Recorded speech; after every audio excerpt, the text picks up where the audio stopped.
Okay. അപ്പൊ NEET exam കഴിഞ്ഞ് നമ്മുടെ കുട്ടികളൊക്കെ ഇറങ്ങിക്കൊണ്ടിരിക്കുകയാണ്. അപ്പം മൊത്തത്തിൽ നിങ്ങൾ എല്ലാവരും കാത്തിരിക്കേണ്ട പാരന്റ്സും പിന്നെ അതുപോലെ തന്നെ ഇവരുടെ റിസൾട്ട് എന്താവും എന്നുള്ളത് ഇങ്ങനെ ആകാംക്ഷയോടുകൂടെ കാത്തിരിക്കുന്ന കുറെ ആളുകളുണ്ട്. അപ്പൊ എനിക്ക് പറയാനുള്ളത്, ഈ വർഷത്തെ ക്വസ്റ്റ്യൻ പേപ്പർ കഴിഞ്ഞ വർഷത്തെ പോലെ ആയിരുന്നില്ല. അത്യാവശ്യം നല്ല ക്വസ്റ്റ്യൻ പേപ്പർ തന്നെയായിരുന്നു. ഫിസിക്സ് കുട്ടികൾക്ക് അത്ര ഈസി ആയിരുന്നില്ല, ലെങ്തി ക്വസ്റ്റ്യൻസ് ആയിരുന്നു.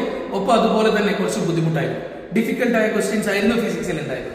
ബയോളജി ഭയങ്കര സിമ്പിൾ ആയിരുന്നു, ഡയറക്റ്റ് ക്വസ്റ്റ്യൻസ് ആയിരുന്നു കൂടുതലും. ബയോളജി മുന്നേക്കുള്ള ക്വസ്റ്റ്യൻസ് ഒക്കെ ചെയ്ത കുട്ടികൾക്ക് നന്നായിട്ട് സ്കോർ ചെയ്യാൻ പറ്റും. ബയോളജി നല്ല ഈസി ആയിരുന്നു. പക്ഷെ കെമിസ്ട്രി ഒരു ആവറേജ് ലെവൽ, ആവറേജിനേക്കാൾ കുറച്ചും കൂടെ നല്ലായിരുന്നു. അതായത് അത്രമാത്രം ബുദ്ധിമുട്ടൊന്നും പറയാനില്ല, ഈസി തന്നെയായിരുന്നു. എന്നാലും ഒരു സെക്കൻഡ് ഒരു കുറച്ചും കൂടെ ഓക്കെ ആയിട്ടുള്ള ക്വസ്റ്റ്യൻസ്. ബയോ നല്ല ഈസി ആയിരുന്നു, കെമിസ്ട്രി അത്രയ്ക്ക് തന്നെ ഓക്കെ ആയിരുന്നു. ദെൻ ഫിസിക്സ് കുറച്ച് ബുദ്ധിമുട്ടിച്ചിട്ടുണ്ട്. അപ്പൊ ഇതാണ് പൊതുവെ കുട്ടികളുടെ അടുത്ത് നിന്ന് കേൾക്കുന്ന അഭിപ്രായങ്ങൾ. അപ്പൊ അത് നിങ്ങളുടെ അടുത്ത് പെട്ടെന്ന് തന്നെ ഷെയർ ചെയ്യണം തോന്നി.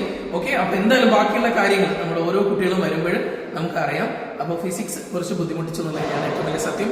കുട്ടികളോട് പറയാനുള്ള ഏറ്റവും വലിയൊരു കാര്യം ഇതാണ്, ടെൻഷൻ ആവണ്ട. നിങ്ങൾക്ക് ബുദ്ധിമുട്ടായിട്ടുണ്ടെങ്കിൽ മറ്റുള്ള എല്ലാവർക്കും ബുദ്ധിമുട്ടായിട്ടുണ്ടാവും. അപ്പൊ അതുകൊണ്ട് കൂളായിട്ടിരിക്കും, നമുക്ക് നോക്കാം കട്ട് ഓഫ് ഒക്കെ കുറയും കേട്ടോ, ടെൻഷൻ ആവണ്ടേ. ഓക്കെ.